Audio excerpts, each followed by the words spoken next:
Welcome back to the Too Personal podcast. After years of sharing my life online, I started to feel disconnected between what I was showing and what was actually going on behind the scenes. So that's when I decided to come up with this podcast and get real with you guys. This is a place where we'll laugh, we'll cry, and maybe get a little too deep. I'm super excited to share this story with you guys because this is really where a lot of you guys might know me from. I got popular online from sharing my 5 to 9 before my 9 to 5, that classic scenario. And you guys know me from my morning routines and me getting ready for work. So I wanted to share the goods and the bads and the ups and downs of my career and kind of tell you guys where I'm at now, because a lot has changed in my life for the past couple of years. And I feel like I've lived 9 different lives. So if you think about this episode, it's really not going to be like how I became successful. This is like basically all about uncertainty, dealing with the ups and downs of a career, and really like coming to terms with this is not what I thought it would be. So I'm excited to share it with you guys, and let's get into it. Okay, so I feel like when you think about your career, you kind of think about what you wanted to be growing up. I was like the most free-spirited, crazy child, very like happy-go-lucky, but I had so much energy. And my parents used to make me like run laps around the house because I was like so out of control. And so they thought I would like burn that energy off. So yeah, I was a wild child. And I was thinking back to like what I wanted to be when I grew up. And I remember listening to a audition on Disney Channel radio. There was like a casting call for like anyone who wanted to like be on the next Disney show. And I was like, yeah, I want to be Hannah Montana. And we actually went to that. I did a modeling and acting school when I was like 10, 11. And I never really like did anything with it. We kind of figured it was like a money grab, but I always wanted to be like a star, I guess you could say. But I also was like very into making my parents happy. And so, I did high school. I got pretty good grades. I went to the University of Washington. I feel like it's kind of a good school, although I recently did have someone tell me that it was just an okay school. So no tea, no shade. I think he went to Stanford, so it's okay. Anyways, that's beside the point. But I went to school and I didn't know what I wanted to major in. So I chose finance because I thought success equaled having money. And that's a message I felt like I received growing up. And so I wanted to make my parents happy. I wanted to be successful. And so I thought I would do that. And you guys, I'm not a math person. So this was like not fun for me. Finance was like not a good choice because I didn't really want to do it. But I did it anyways because I thought that's what I was supposed to do, which will become kind of a theme in my story, a lot of my stories. And you'll see that I'm really trying to figure out what I want to do, not what I'm supposed to do. So that's the beginning of my career journey. I feel like I got really lucky, and I was also very strategic. I had an internship at Amazon in finance, and that was summer going into my senior year. So I think that I was hoping to get a full-time offer and then not have to apply to jobs. Like the whole plan was get an internship, do well, get an offer, make a lot of money and start my career off well. So I did that summer internship and it was really intense. I think Amazon has a culture of kind of like being intense. And that was true. But I also think I was just like super stressed because I wanted to do well and I wanted to get an offer back. And I also felt like wildly unprepared to like be working in finance. There was an event that summer that was pretty traumatic. And I feel like I'll just get into that another time because it's so much to go into right now. Nothing to do with the company specifically, but yeah, that's like a whole nother side conversation. But it was a hard summer and I felt really lucky that I got an offer back. I was like, oh my gosh, thank God. But at the time I was like, okay, I don't really want to do this, but I felt like I was already like too far in deep because I had like declared my major, done all the prereqs, like did all that. And I was like, okay, I guess I'm stuck in this major. I'm stuck in this career. I guess I'll just do this after school. Not even thinking that like I'll be the one that's having to sit at the computer working in Excel all day. Like I didn't have that foresight, but at the same time, it's like, I really don't have any regrets. But that's just kind of where my head was at the time. I got the job. I was working crazy hours. I think I was working like 10 hours a day. And I know there's people that work longer hours, but to me, it was a lot. And I felt like I was failing. I remember there was one time I was on my 24th birthday and I had like plans to like get a massage, and like I spent a lot of money on this massage, and I did not have a lot of money at the time. And I was living in LA, could kind of barely afford my lifestyle. And I remember I had such a hard day at work, and I knew I had to work later that day.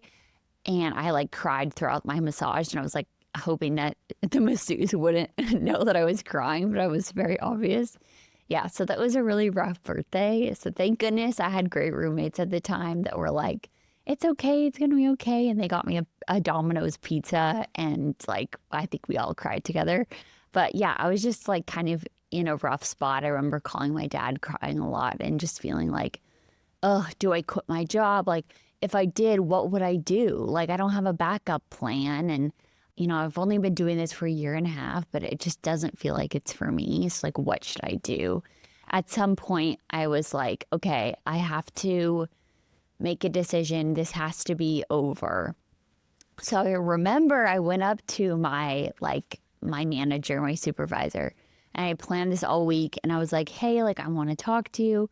We had a conversation, and I was like, I actually want to put in my resignation. And she was like, oh, okay. And I kind of explained to her, like, I just don't think this is for me. And I'm so grateful for her. Like, she is amazing, so funny, so kind, so smart. Like, I am so grateful for that whole experience. Like, in my time at Amazon, like, yes, it was hard, but I learned so much. And it wasn't the company. It was just that I was not in the right spot. So I'm so grateful to her. But in that moment, she sat me down and she was like, I don't think you should quit.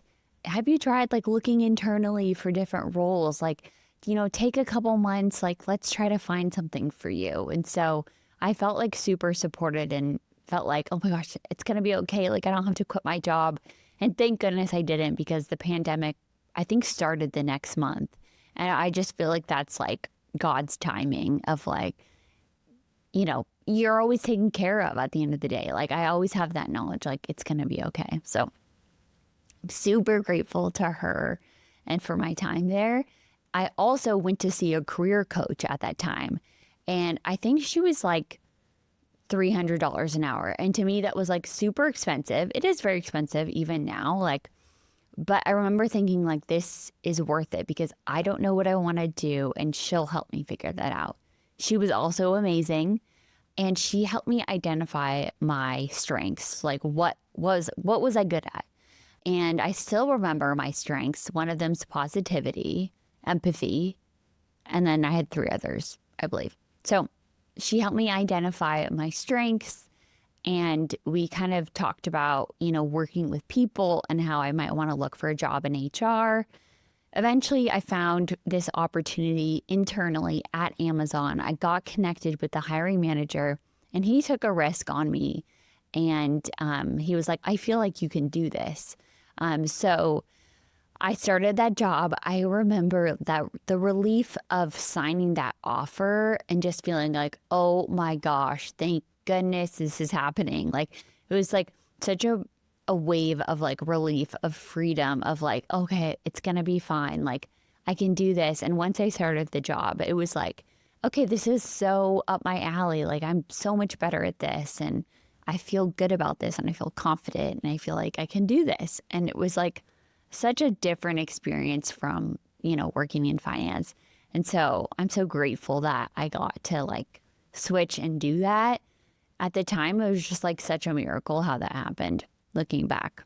So I think I was at Amazon for a year, and I got the opportunity to come to Google. there was a position open. My sister actually was at Google and she was like, you have to come over here. Like, life is so good here. And I was like, okay, I'll try it. And I went over to Google. I spent like 4 years there, you guys. So it was kind of a long time. And similar experience, like it was great. And I met so many great people. I got the opportunity to move to Austin with Google. I was in Seattle originally. And my whole team was in Austin. They let me come here. I feel like I was like thriving. I was doing well. And then during that time is when I started my social media. So this was like kind of like 2022. I still kind of felt like isolated at home and I wanted a creative outlet. I started posting. And then when I moved to Austin, it was like beginning of 2023. And I was like, if I really like lock in, I think I could make it. Like, I think I could do well. Like, I saw people posting their morning routines, like mommy vloggers. And I was like, okay, like if they can do it, I can do it. And maybe someone would be interested in my life. So I started posting and I started getting traction and it was exciting. And it was like just something so new. I felt like, oh my gosh, like I'm actually like getting recognition for like my content and my videos. And like, this is so cool. Like I get people who are like, you know, reaching out to me and brands are sending me stuff. But like, honestly, it had more to do with like, wow, my hard work is paying off. And like, that's just such a good feeling. And knowing that like you put your all into something and someone recognizes that, like that's super powerful. And so it was like super exciting. Like that whole like next year and a half was awesome because I had my job. I was able to like make a good living from that. And then I also had social media, started making money from that as well. And so I kind of had two incomes and I was definitely spending like it, you know, obviously like I like nice things. So we just spend all my money. Not all my money, but you know, I like nice things. So I had fun doing that. Okay, and I like to call this my second career crisis because I've had many midlife, quarter life crises, I guess you could say. And I think that's just like part of being a human being. So I was making content, doing my job, and then kind of started to become like disillusioned with the workplace and feeling like, maybe there's not a path for me that I'm excited about here. Like, maybe this isn't for me anymore. And I kind of started having a feeling like, oh, I don't really care about this. And when I don't care about something, I have a really hard time doing it. And so that started to just like creep up in my life. I started to just become frustrated and not seeing a pathway forward, which is kind of like the worst thing. Like, I think as humans, like we operate from like seeing our future and being excited and working towards that.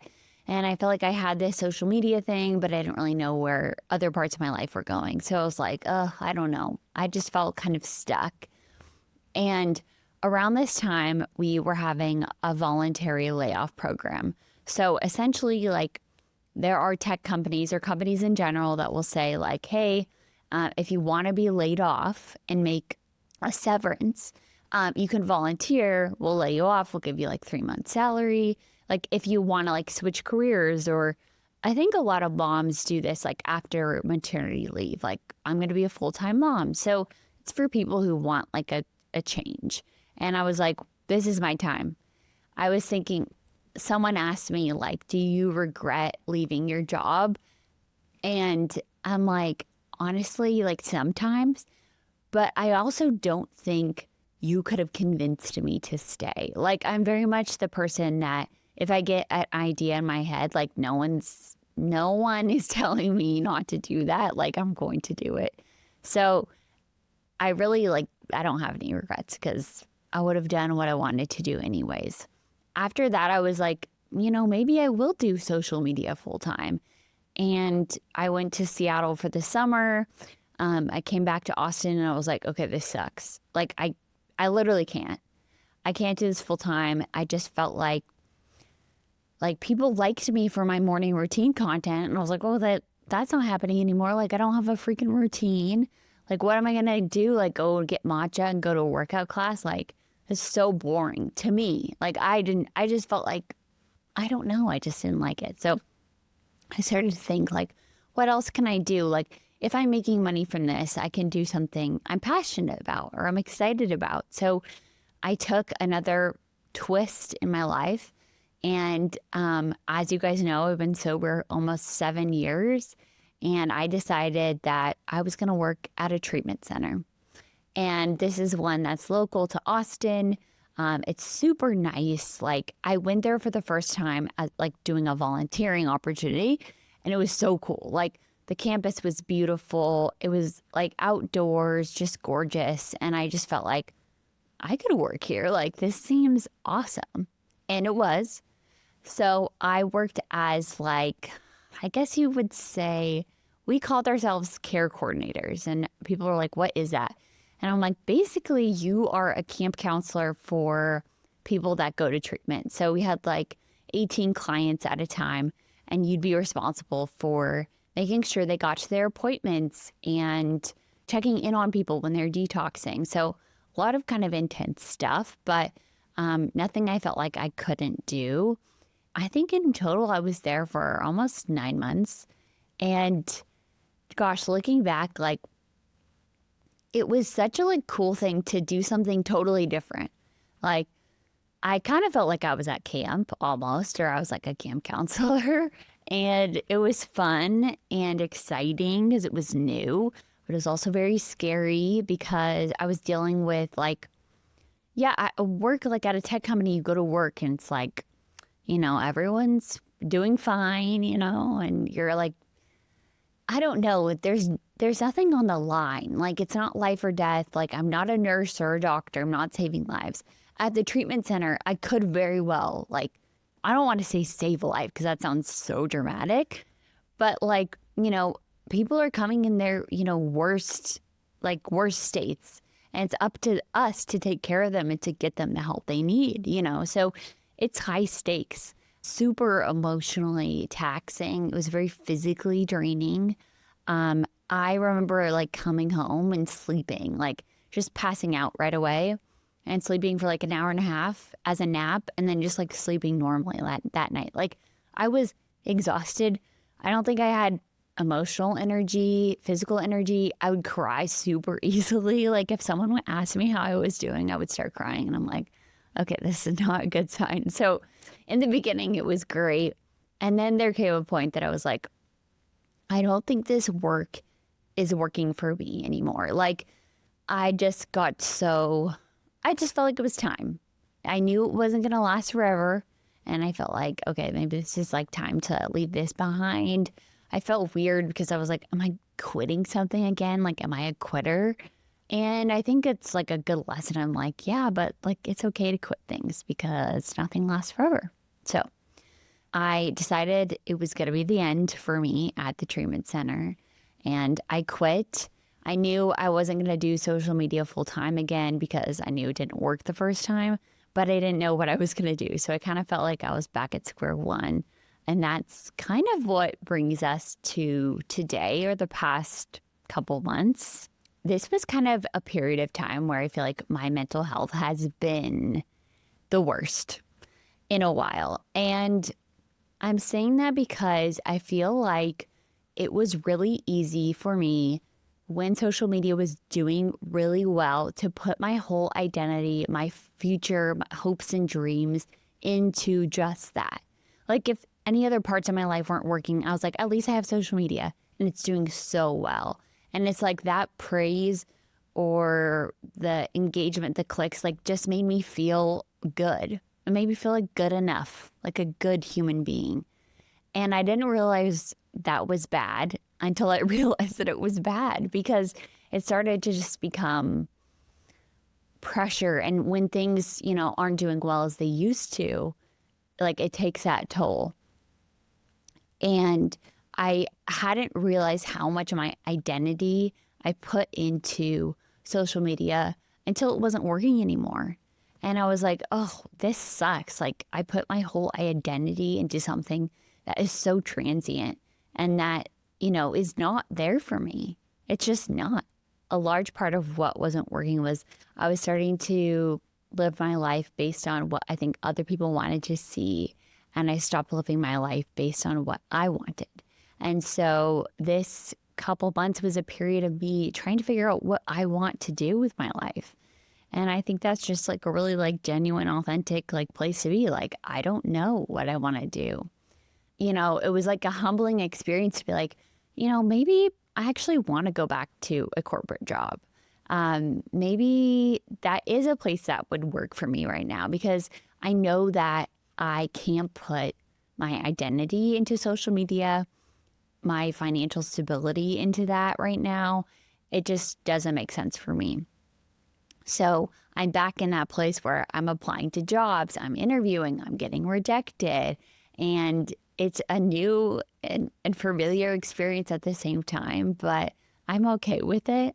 And for like a month or so, I was not. I was like, this sucks. I can't believe my life looks like this right now. This sucks. And I think I just had to have some time to be like, that's okay. I think this is what I need to do right now. And I think this is going to be fine.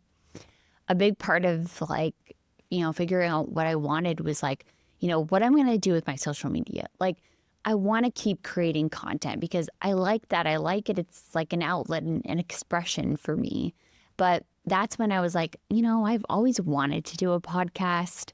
We thought about doing it last year and it just like didn't work, didn't line up. I wasn't like super committed to it. And I'm like, maybe now's the time. And so I feel like this era for me is like going back to things that work, trying new things that I hope will work, and really doing what I want, even if it doesn't make sense to someone else. So that's what I'm like super excited about. It's funny because my idea of success and what my career would be has like totally changed over the past like 10, 12 years or so. It's just like been such a wild journey that I did not expect at all. It's definitely been like the most humbling year of my life. But I do think, A, I needed it, and B, I'm so grateful for it because it's taught me so much.